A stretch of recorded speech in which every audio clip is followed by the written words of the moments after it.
கிறிஸ்துவின் கிறிஸ்தவம், இது வாழ்வின் வழி. Christianity of Christ. This is the way of life. பரிசுத்த ஆண்டவர் இயேசு கிறிஸ்துவின் இனிய நாமத்தில் ஒருங்கிணைந்த சுவிசேஷ புத்தகங்களின் பார்வைக்கு அன்போடு கூட வரவேற்கிறேன். சோர்ந்து போகாமல் ஜெபம் பண்ணுங்கள். அது எப்படி ஜெபம் பண்ணுவதற்கு சோர்வு வரும்? சிங்ககபிக்குள்ளே போடப்படுவீர்கள் என்று சொன்னால் தானியேலுக்கு என்ன வரும்? பயம் வரும். அந்த பயத்தில் அவர் ஒரு வேளை இந்த மாதிரியெல்லாம் எதுவும் நடக்கக்கூடாது, இப்படி ஒரு தண்டனை எடுத்து போடப்படணும், இது என்ன தேவனே அப்படின்னு சொல்லி அவர் என்ன பண்ணலாம்? கண்டிப்பாக ஜெபம் பண்ணலாம். ஆபத்து நேரத்தில் ஒருவேளை நாம் அந்த ஆபத்து நீங்கும் வரை ரொம்ப முக்கியமாக எப்படியாவது என்னை காப்பாற்றுங்க அப்படின்னு நம்ம ஜெபம் பண்ணலாம். அப்போது சோர்வு எப்போ வரும்? அதுக்கு ஒரு சூழ்நிலையை ஆண்டவர் நமக்கு சொல்கிறார். பாருங்கள், லூக்கா 18ஆம் அதிகாரம். சோர்ந்து போகாமல் எப்பொழுதும் ஜெபம் பண்ண வேண்டும் என்பதை குறித்து அவர்களுக்கு ஒரு உவமையை சொன்னார். ஒரு பட்டணத்தில் ஒரு நியாயாதிபதி இருந்தான். அவன் தேவனுக்கு பயப்படாதவனும் மனுஷரை மதியாதவனுமாயிருந்தான். அந்த பட்டணத்திலே ஒரு விதவையும் இருந்தாள். அவள் அவனிடத்தில் போய், எனக்கும் என் எதிராளிக்கும் இருக்கிற காரியத்தில் எனக்கு நியாயம் செய்ய வேண்டும் என்று விண்ணப்பம் பண்ணினாள். ஒரு நியாயமான கோரிக்கை. விதவையாக இருப்பதனால பொதுவாகவே என்ன நடக்கும்னா, சமுதாயம் அவர்களை ரொம்ப முக்கியமாக எடுத்துக்காது, அவர்கள் பேச்சை பெருசாக எடுக்காது, அவர்களை சமுதாயத்தில் ஒரு அங்கீகாரம் இல்லாதவர்களாக தான் பார்ப்பாங்க. அவங்களுடைய விஷயத்தை அசட்டையாக விட்டுருவாங்க. அப்புறம் பார்க்கலாம் ஏன்னா அவங்களுக்கு யாரும் இல்லை பார்த்தீங்களா. அதனால் அந்த விதவை ஆகிய ஒரு பெண்மணி, ஒரு வழக்கு இருக்கிறது, தனக்கு நியாயம் இருக்கிறது, அந்த நியாயம் வேணும்னு மட்டும்தான் போய் கேட்குறாங்க. ஆனால் அந்த நியாயாதிபதி எப்படிப்பட்டவர்னு ஏற்கனவே நமக்கு சொல்லியாச்சு. தேவனுக்கு பயப்படாதவன், அவன் ரொம்ப கொடுமையானவன், அவன் இறங்கலாம் மாட்டான், அந்த மாதிரியான ஒரு ஆள்னு வச்சுக்குவோம். அப்படி தான் இருக்குது. ஆனால் இந்த அம்மா தனக்கு நியாயம் வேணும்னு சொல்லிட்டு கேட்குறாங்க. சரி, எவ்வளோ நாள் கேட்டாங்க? 4. வெகு நாள் வரைக்கும் அவனுக்கு மனதில்லாதிருந்தது. பின்பு அவன், நான் தேவனுக்கு பயப்படாமலும் மனுஷரை மதியாமலும் இருந்தும் இந்த விதவை என்னை எப்பொழுதும் தொந்தரவு செய்கிறபடியினால் இவள் அடிக்கடி வந்து என்னை அலட்டாதபடி இவளுக்கு நியாயம் செய்ய வேண்டும் என்று தனக்குள்ளே சொல்லிக் கொண்டான் என்றார். பாருங்களேன், அநீதியுள்ள, தேவனுக்கு பயப்படாத, மனுஷரை மதியாத ஒரு நியாயாதிபதி இந்த இடத்துல இப்படி சொல்றதுக்கான காரணம் என்ன அப்படின்னா, அவன் நியாயத்தை சீக்கிரம் வழங்க மாட்டான்.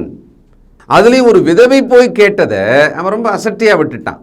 ஒரு 10 பேர் 20 பேர் ஊரார் போய் கேட்டால் உடனே பண்ணியிருப்பாங்க. ஆனால் ஒரு விதவை கேட்டதை அவன் அசட்டை பண்ணினான். ஒன்று. இன்னொன்று, இந்த அம்மா வெகு நாள் தொடர்ந்து கேட்டுகிட்டே இருக்காங்களாம். அப்போ தொந்தரவு தாங்காமல் இந்த கேஸை முடிச்சிருவோம் அப்படின்னு சொல்லிட்டு அவர் அந்த கேஸை முடிக்கிறதுக்காக தன் மனதில் எப்படியாவது முடிச்சிருவோம் அப்படின்னு முடிவு பண்ணிட்டாராம். இதை தான் சொல்கிறாரு. இதில் நாம் என்ன பாடத்தை கற்றுக்கொள்ளணும்? சோர்ந்து போகாமல் ஜெபம் பண்ணுறதுக்கும் இந்த சம்பவத்துக்கும் என்ன ஆண்டவரை விளக்கிறார். 6. பின்னும் கர்த்தர் அவர்களை நோக்கி, அநீதியுள்ள அந்த நியாயாதிபதி சொன்னதை சிந்தித்து பாருங்கள். அந்தபடியே தேவன் தம்மை நோக்கி இரவும் பகலும் கூப்பிடுகிறவர்களாகிய தம்மால் தெரிந்து கொள்ளப்பட்டவர்களின் விஷயத்தில் நீடிய பொறுமையுள்ளவராயிருந்து அவர்களுக்கு நியாயம் செய்யாமல் இருப்பாரோ? சீக்கிரத்திலே அவர்களுக்கு நியாயம் செய்வார் என்று உங்களுக்கு சொல்லுகிறேன். ஆகிலும் மனுஷகுமாரன் வரும்போது பூமியிலே விசுவாசத்தை காண்பாரோ என்றார். அப்போது இந்த அம்மா ரொம்ப நாள் கேட்டாங்க. தன்னை அலட்டாதபடிக்கு நியாயம் செய்வதாக அந்த நியாயாதிபதி முடிவு பண்ணிட்டார். அந்தபடியே இதில் தவறாக புரிந்து கொண்டு பேசுபவர்கள் இருக்காங்க. என்ன பேசுவாங்கன்னா, தேவன் அந்த நியாயாதிபதி, அந்த விதவை நம்ப அப்படின்னு நேராக அந்த மாதிரி அர்த்தம் கொள்ள முடியாது. இங்கே சொல்ல வந்த காரணம் எதுக்காக அப்படின்னா, ஏன்னா அந்த அந்தபடியே அப்படின்னு இருக்குது பார்த்தீங்களா. அதனால் தேவனை அவர் ரொம்ப நியாயமாக சில நேரம் நடக்க மாட்டார், கொடூரமாக நடப்பார், நம்ம எவ்வளோ நாள் கேட்டாலும் அவர் பதில் சொல்லவே மாட்டார் அப்படின்னு நம்ம இதை புரிஞ்சிக்க வேண்டிய அவசியம் இல்லை. என்னென்னா, நீங்கள் என்ன பண்ணுங்க, உங்கள் நியாயத்தை தேவனிடத்தில் கேளுங்க, தொடர்ந்து கேளுங்க. அதை கேட்குற விஷயத்தில் சோர்ந்து போகாதீங்க. ஏன்னா தேவன் தன்னுடைய கையிலே காலத்தையும், அப்போ நாம் ஒரு விண்ணப்பத்தை தேவனிடத்தில் தெரிவிக்கிறோம் என்றால் அந்த விண்ணப்பத்துக்கான பதில் கிடைக்கும் வரை நம்ம என்ன பண்ணலாம்? கேட்கலாம். நம்ம நியாயமான விஷயம், நமக்கு ரொம்ப அவசியமானது, அவர்கிட்ட நம்ம கேட்குறோம். ஆனால் நம்ம என்ன பண்ணிவிடுவோம்னா, சும்மா கேட்டுகிட்டே இருக்கிறோம், எந்த விதமான பதிலும் இல்லை, இம்ப்ரூவ்மெண்ட்டே இல்லை, எந்த ஒரு சாயலுமே தெரியலையே பதிலுக்கானது. ஒரு நேரம் நமக்கு அப்படி தோணலாம். அப்போது தேவ சித்தம் இல்லையோ அப்படின்னு விட்டுறலாம் அப்படின்னு கூட யோசிப்போம் நம்ம. ஏன்னா அது ஒரு கன்ஃபியூஷன் நமக்கு இருக்க தான் செய்யும். இரவும் பகலும் தேவனை நோக்கி நாம் அவருக்கு சித்தமானது என்று எதெல்லாம் சரியாக புரிகிறதோ தெரிகிறதோ அதை நாமோ கேட்டுக்கிட்டே இருக்கலாம். ஏன்னா ஒரு நியாயம் நமக்கு வேணும் அப்படின்னு கேட்குறோன்னு வச்சுக்கோங்களேன். நியாயம்ன்ற வார்த்தையை கொஞ்சம் கவனிச்சுக்கோங்க. நமக்கு தெரியுது இது நியாயம், தேவனுடைய வார்த்தையின்படி இது நியாயம். அப்போ நம்ம அந்த விஷயத்தை நாம் கேட்குறதா இருந்தால் நாம் தொடர்ந்து கேட்கலாம் இல்லையா? ஏன்னா நம்ம நியாயத்தை தானே கேட்குறோம். சில நேரத்தில் மனுஷர்கிட்ட பேசும்போதே சொல்லுவோம், நான் என்னப்பா அநியாயமாவா கேட்குறேன், நான் நியாயத்தை தானே கேட்குறேன், இந்த விஷயத்தில் நீ நியாயம் சொல்லு, நியாயமாக இல்லையா நீயே பாரு அப்படி நம்ம பேசுவோம் பார்த்தீங்களா? அந்த மாதிரி தேவனிடத்தில் நம்முடைய ஒரு துன்பத்துக்கான தீர்வு, நம்முடைய கேள்விக்கான ஒரு பதில், நம்முடைய எதிர்காலத்தை பற்றிய ஒரு உறுதிப்பாடு, ஏதோ ஒன்றை நாம் தேவன்கிட்ட கேட்குறதா இருந்தால் நாம் தொடர்ந்து கேட்கணும், சோர்ந்து போகாமல் கேட்கணும். ஜெபம் பண்ணுறதுன்றது தேவனோடு நாம் பேசுவது. நமக்கு நல்ல தெரிஞ்ச ஒரு சாதாரணமான ஒரு வார்த்தையில் சொல்கிறதா இருந்தால் இட்ஸ் ஜஸ்ட் அ கான்வர்சேஷன். ஒரு அப்பா பிள்ளைங்க எப்படி பேசுவாங்களோ அந்த மாதிரி ஒரு உரையாடல் தான். ஆனால் அதில் எப்படி சோர்வு வரும்? நீங்கள் நல்லா யோசனை பண்ணி பாருங்களேன். கிறிஸ்துவுக்குள்ளே கீழ்ப்படிந்த ஆரம்ப காலம், ஜெபம் பண்ணுற விஷயத்தில் உற்சாகம், அதில் எவ்வளவு தூரத்துக்கு நாமோ கவனமாக இருந்தோம், எப்போ ஜெபம் பண்ண கூப்பிட்டாலும் போகிறது இல்லையா? எல்லா சந்தர்ப்பங்களிலும் ஜெபிக்கணும் அப்படின்ற ஒரு ஞாபகம் நமக்கு இருந்தது. ஆனால் காலம் செல்ல செல்ல நாம் ஜெபம் அப்படின்ற விஷயத்தை ஒரு சலிப்பான ஒரு செயலாக விட்டுட்டு இருக்கோம். குடும்பங்களிலே, இன்றைக்கு கிறிஸ்தவ குடும்பங்களிலே எல்லாரும் அமர்ந்து குடும்பமாக ஜெபிக்கிற ஒரு பழக்கம் அற்றுப்போன ஒரு காலம். சில காலமாகவே அது கிறிஸ்தவ சமூகத்திலிருந்து வெளியேறிய விஷயமா இருக்குது. தனி ஜெபம் அப்படின்னு சொன்னால் அமர்ந்து சில பாடல் பாடி வேதத்தை வாசித்து ஜெபிக்கிறது, அது அப்படியே குறைந்து போன ஒரு காலத்தில் நாம் இருக்கிறோம். சில நொடிகள், நிமிடங்கள், இந்த ஷார்ட்ஸு, ரீல்ஸ்ன்னு சொல்கிறாங்க பார்த்தீங்களா, அந்த மாதிரி தான் ரொம்ப ஷார்ட்டான ஜெபங்கள் இன்றைக்கி பண்ண ஆரம்பிச்சிடுறோம். அதில் ஒரு கவனம், நேற்றுக்கு பண்ணதுக்கும் இன்றைக்கி பண்ணுறதுக்குமான ஒரு தொடர்பு, தேவனத்தில் நாம் தொடர்ந்து இதை கேட்டுக்கிட்டே இருக்கிறோமே அப்படின்ற ஒரு நினைவு, இதெல்லாம் இல்லாமலே கூட இன்றைக்கி என்னை காப்பாற்றுங்க, எல்லாம் நல்லா இருக்கணும், ஓகே அப்படின்ற மாதிரி ஜெபத்தை செய்துட்டு தான் காலையில் ஓடுறது. இரவிலே அதிகமாக கிறிஸ்தவர்கள் களைத்து இந்த உலகத்துக்கான நேரத்தை, தங்களுக்கான நேரத்தை எல்லாம் மொத்தமாக செலவு பண்ணி தீர்த்து கடைசியில் ஜெபிக்க முடியாமலே கூட அப்படி நினச்சிக்கிட்டு படுத்துருவாங்க. எல்லாமே தேவனை நினச்சின்னு தான் அப்படின்னு சொல்லிட்டு அந்த அளவில் வச்சிடுறாங்க. சோர்ந்து போகாமல் ஜெபம் பண்ணணும் அப்படின்னு ஆண்டவர் சொன்னதோட முதல் முக்கியமான நோக்கம் என்னென்னா, நம்ம ஒரு விஷயத்தை தேவனத்தில் கேட்குறோம், நீங்கள் தொடர்ந்து கேளுங்க. அது நியாயம் என்று நீங்கள் கேட்பதானால் அதை நீங்கள் தொடர்ந்து கேளுங்க. பாருங்கள் என்ன சொல்கிறாரு, நியாயம் செய்யாமல் இருப்பாரோ ஒரு கேள்வி. அடுத்தது ரொம்ப முக்கியமான விஷயத்தை சொல்லி முடிக்கிறாரு. 8ஆம் வசனம், சீக்கிரத்திலே அவர்களுக்கு நியாயம் செய்வார் என்று உங்களுக்கு சொல்லுகிறேன், ஆகிலும் மனுஷகுமாரன் வரும்போது பூமியிலே விசுவாசத்தை காண்பாரோ என்றார். இந்த கடைசி வாக்கியம்தான் ரொம்ப ஆச்சரியமாக இருக்குது. அப்போ சோர்ந்து போகாமல் ஜெபம் பண்ணுங்கள்னு சொன்னவர் விசுவாசம்ன்றதோட இந்த விஷயத்தை முடிக்கிறார். அப்படியானால் இதுக்கு ஒரு தொடர்பு கண்டிப்பாக இருக்கணுமா இல்லையா? ஏன்னா யார் சோர்ந்து போவா? விசுவாசத்திலே உறுதி இல்லாதவர்கள் சோர்ந்து போவார்கள். விசுவாசத்திலே குறைந்து போகிறவர்கள் சோர்ந்து போவார்கள். ஏன்னா அவங்களுக்கு விசுவாசமே இல்லை, அல்லது விசுவாசம் குறைஞ்சி போச்சு, அவங்க ரொம்ப அவிசுவாசத்துக்கு போயிட்டாங்க, அவங்க ஜெபிக்கவே மாட்டாங்க. தேவனை எதுக்கு தொந்தரவு பண்ணணும்? அவருக்கு தெரியாதா? அவரெல்லாம் கொடுத்துருவார், நம்மளாம் கேட்கவே தேவையில்லை. ரொம்ப பெரிய விசுவாசி மாதிரி பேசுவாங்க. ஆனால் உண்மையிலே போய் பார்த்தோம்னா அவங்க விசுவாசத்திலே குறைந்தவர்கள். நமக்கு ஜெபத்தை பற்றிய கட்டளைகள் என்ன, ஜெபத்தை பற்றிய சத்தியம் என்ன? சில வசனங்களை நாம் வாசிக்கலாம். 1 தெசலோனிக்கேயர் 5ஆம் அதிகாரம் 17, 18. இடைவிடாமல் ஜெபம் பண்ணுங்கள், எல்லாவற்றிலேயும் ஸ்தோத்திரம் செய்யுங்கள், அப்படி செய்வதே கிறிஸ்து இயேசுவுக்குள் உங்களை குறித்து தேவனுடைய சித்தமாக இருக்கிறது, ஆவியை அவித்து போடாதிருங்கள். இது கவனிக்க வேண்டிய விஷயம்தான். உங்கள் ஆவி அவிந்து போகுமானால், இப்போ அடுப்பில் நெருப்பு இல்லை, அந்த நேரத்தில் நீங்கள் மேலே வச்ச அந்த சாப்பாடு வேகமாக வேகாது, அதனுடைய பயன்பாடு உங்களுக்கு கிடைக்காது, ஏன்னா கீழே உங்களுக்கு நெருப்பு இல்லை. அது மாதிரி ஆவியிலே சோர்ந்து போனவர்கள், ஆவியிலே குளிர்ந்து போனவர்கள் ஜெப வாழ்க்கையில் உறுதியாக இருக்க மாட்டாங்க.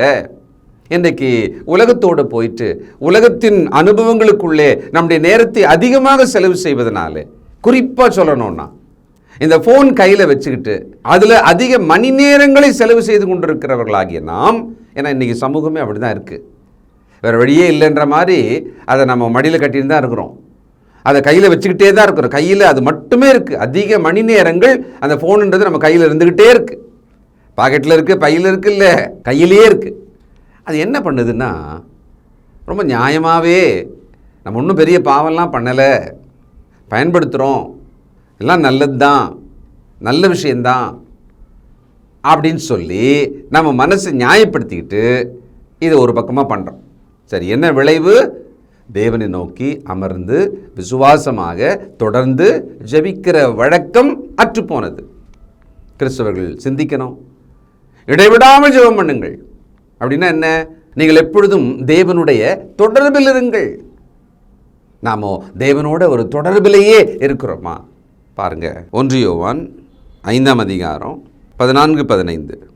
நாம் எதையாகலும் அவருடைய சித்தத்தின்படி கேட்டால் அவர் நமக்கு செவி கொடுக்கிறார் என்பதே அவரை பற்றி நாம் கொண்டிருக்கிற தைரியம்.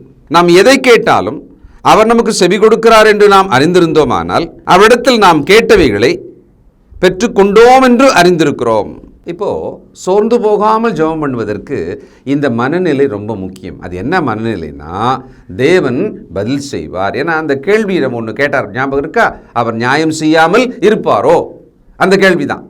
அப்போ எனக்கு என்ன புரியணும், நான் தொடர்ந்து தேவனை நோக்கி விண்ணப்பித்து கொண்டு இரவும் பகலும் என்னுடைய நியாயத்தை அவரிடத்தில் ஜெபமாக நான் ஏறெடுக்க வேண்டுமானால் எனக்குள்ள ஒரு தைரியம் இருக்கணும். அது நம்பிக்கையினால் வருகிற தைரியம்தான். என்ன நம்பிக்கை? தேவன் கேட்டுட்டு தான் இருக்காரு, தேவன் உரிய நேரத்தில் எனக்கு அந்த நியாயத்தை செய்வார், தேவன் தன்னுடைய காலத்தில் அவருக்கு தெரியும், அவர் கண்டிப்பாக எனக்காக செய்வார், எனக்கு அவர் பதில் கொடுப்பாரு. இந்த விஷயத்தில் நம்பிக்கை சரியாக இருக்குமானால் அது தைரியம் நமக்கு இருக்கும். அதில் எதை கேட்டாலும் அப்படின்னு ஒரு வார்த்தை இருக்கு இல்லையா, கொஞ்சம் நிதானம் நமக்கு தேவை. ஏன்னா அவருடைய சித்தத்தின்படி கேட்டாலும் அந்த வசனம் சொல்லுகிறது.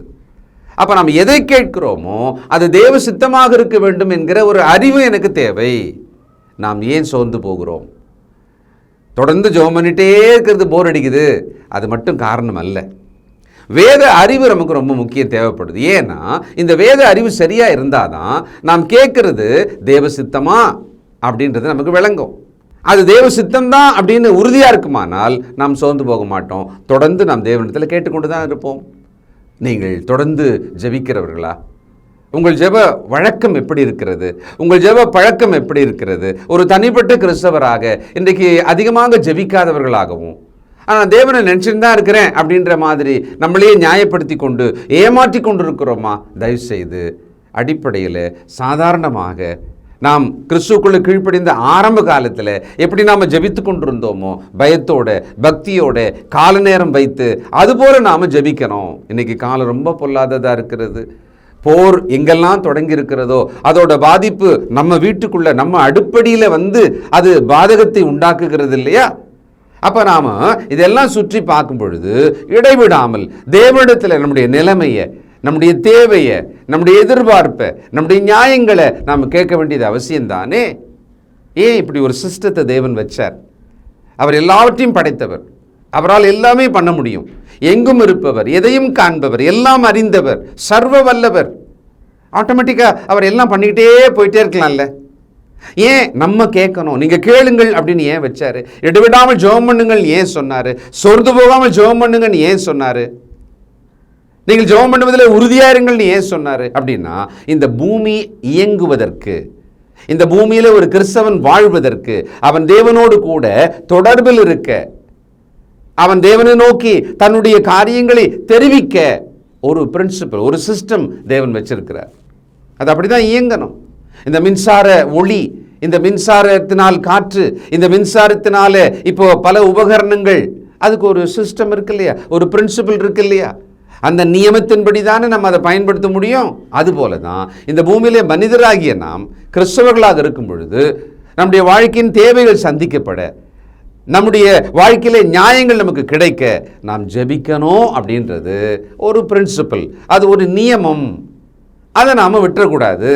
அதுக்கு வேத அறிவு அடிப்படையாக இருக்கிறது, நம்பிக்கை முக்கியமாக இருக்கிறது, விசுவாசம் முக்கியமாக இருக்கிறது, அதனால் வருகிற தைரியம் முக்கியமாக இருக்கிறது. எதை பற்றி? தேவன் எனக்கு செய்வார், அவர் செய்து முடிப்பார் என்கிற தைரியம், அவர் செவி கொடுக்கிறார் என்கிற தைரியம்.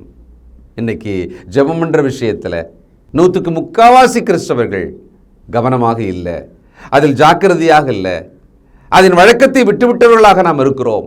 தயவுசெய்து இந்த அடிப்படைக்கு நாம் திரும்பணும். நாம் ஏற்கனவே சோர்ந்து போய் இதெல்லாம் கடவுள்கிட்ட கேட்கவே மாட்டேன், இனி அவர்கிட்ட நான் ஜெபிக்கிறதா இல்லை அப்படின்னு முடிவெடுத்திருந்தோமானால் மீண்டும் அவைகளை தேவனிடத்தில் தெரிவிங்க. தேவனை, இந்த நியாயத்தை நான் இப்போ கேட்குறேன், நான் மறுபடியும் உங்ககிட்ட கேட்குறேன், எனக்கு நியாயம் செய்யும். நானாகவே முடிவு செய்து விட்டேன், அதெல்லாம் பரவாயில்ல, அதெல்லாம் வேண்டாம், அதெல்லாம் கிடைக்காது. ஆனால் இப்பொழுது உம்முடைய சித்தத்தின்படி அதில் எனக்கு ஒரு நியாயம் செய்யும் என்று நீங்கள் கேளுங்க. அவர் சீக்கிரத்தில் செய்வார்னு ஒரு வார்த்தை பார்த்தீங்களா? அது உங்களுக்காக இருக்கலாம்ல, அது இப்போ கேட்டால் இருக்குமா இல்லையா? நம்பிக்கையுடன் நம்ம கேட்போம். தேவனுடைய வார்த்தையை நாம் நம்பி அதை விசுவாசித்து தைரியமாக இரவும் பகலும் அவரை நோக்கி கூப்பிட்டு கொண்டிருக்கும் பொழுது அவர் செவி கொடுத்து உரிய நேரத்தில் நமக்கான நன்மையை செய்வார். சோர்ந்து போகாமல் ஜெபம் பண்ணுங்கள். ஜெபம் செய்வோம். இரக்கமுள்ள பிதாவே, பரிசுத்தரே, இன்றைக்கு உண்மையாகவே நாங்கள் இந்த கால ஓட்டத்தில், இந்த வாழ்க்கையின் போராட்டங்களுக்கு நடுவில், எங்களுடைய சுபகோபங்களுக்கு மத்தியில் இதோ நாங்கள் ஜெபிக்கிற விஷயத்தில் சோர்ந்து போய் நாங்கள் அதில் கவனம் இல்லாமலும் அதை பற்றி பெரிய அக்கறை இல்லாமலும் அதெல்லாம் ஒன்றுமில்லை என்பதைப் போல வாழ ஆரம்பித்திருக்கிறோம். தகப்பனே, எல்லாவற்றுக்காகவும் இரவும் பகலும் எங்கள் நியாயங்களுக்காகவும் எங்கள் தேவைகளுக்காகவும் இடைவிடாமல் உம்மை நோக்கி ஜெபிக்க வேண்டும் என்கிற அந்த சட்டத்தை, அந்த நியமத்தை நாங்கள் சரியாக பிடித்து கொண்டு நடக்க உதவி செய்யும். இதோ நாங்கள் எங்கள் பிள்ளைகள் குடும்பமாக உம்மை நோக்கி விண்ணப்பிக்கவும் ஜெபிக்கவும் எங்களை தாழ்த்துகிறோம்ப்பா. ஏதோ ஒரு வகையில் எப்படியோ இந்த சோர்வு வருகிறது, நாங்கள் விட்டுவிடுகிறோம். தகப்பனே, எங்களை மன்னியும். தொடர்ந்து உமக்கு பிரியமாய் உம்மிடத்தில் எப்பொழுதும் தொடர்பிலேயே இருக்க, ஜெபிக்க, உம் வேத அறிவை அடைந்து அதனால் விசுவாச நம்பிக்கை பெற, தைரியம் பெற எங்களை வழிநடத்துவீராக. எங்களை புதுப்பியும். இயேசு கிறிஸ்துவின் நல்ல நாமத்தில் ஜெபிக்கிறோம் பிதாவே, ஆமென்.